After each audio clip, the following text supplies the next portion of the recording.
Paris, a city of lovers, a city of dreams. But for Clara, it was a city of ghosts. The story begins at a crowded train station, amidst the hiss of steam and the cries of farewell. She stood alone on the platform, a single suitcase her only companion. A train whistle pierced the air, a final mournful sound. In her hand, a crumpled note with just 3 words. "I can't stay." It was his handwriting. The paper trembled, then slipped from her grasp, carried away by the wind, just like him. She didn't cry. The tears had dried up long ago. All that remained was a quiet, hollow surrender. This wasn't just a departure, it was the end of a world. The days that followed bled into one another, a watercolor wash of grey. The cafés where they once shared secrets now felt empty. The streets of Montmartre, once filled with their laughter, now echoed with silence. She walked the same paths, haunted by memories of hands held under warm lights, of a promise whispered on a bridge at sunset. Every corner, every cobblestone seemed to whisper his name. Paris, the city she had loved, now felt like a beautiful, elaborate cage of sorrow. She tried to capture her feelings, but her sketchbook remained filled with hesitant, broken lines. At night, she'd stand before her canvas, brush in hand, but the colors were always muted, lost in shadow, just like her heart. One afternoon, her art teacher found her slumped over her sketchbook. He didn't speak, didn't offer empty words of comfort.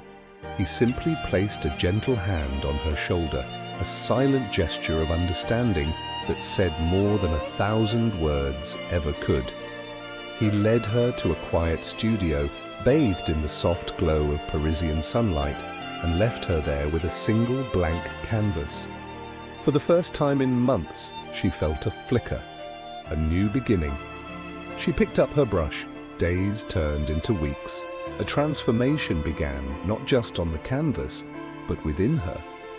The sorrowful greys and blues slowly gave way to bolder strokes, to hints of light.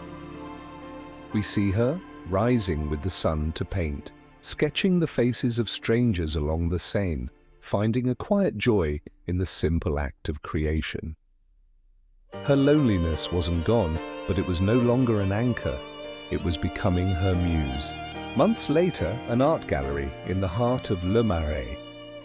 The walls were filled with her work, a collection she called Goodbye Paris. It was a visual diary of her journey, from the darkness of heartbreak to the first light of rebirth.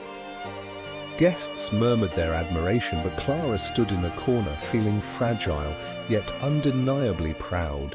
Then a man stopped in front of one particular painting, the one of a woman at a train station, her heart seemingly leaving with the billowing smoke. He lingered, captivated, his expression one of deep empathy. He turned, and his eyes found hers. He had a kind smile.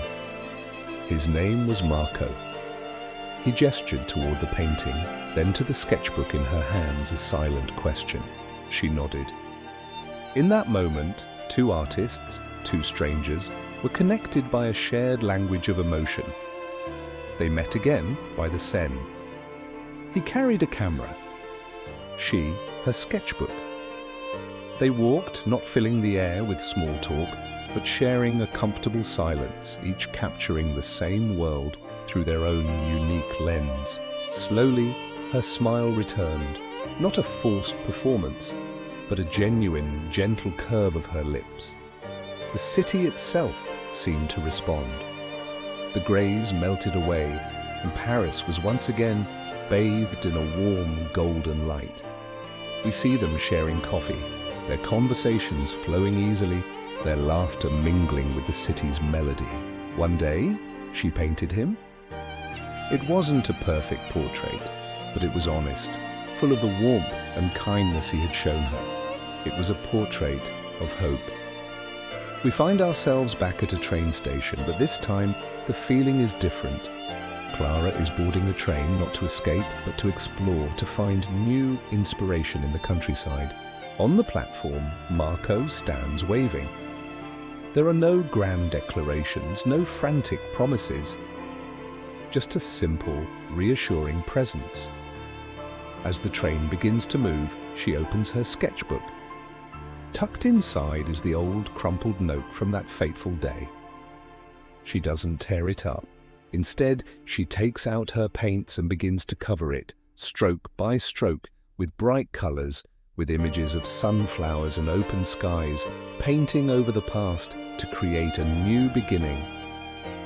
She didn't miss her train this time, because this time she was heading toward her future. And she knew that real love, the kind that heals and inspires, no longer ran away. Thank you so much for joining me on this journey through Clara's story. If it touched your heart, please consider liking this video and subscribing to our channel for more stories that celebrate the strength of the human spirit. See you next time.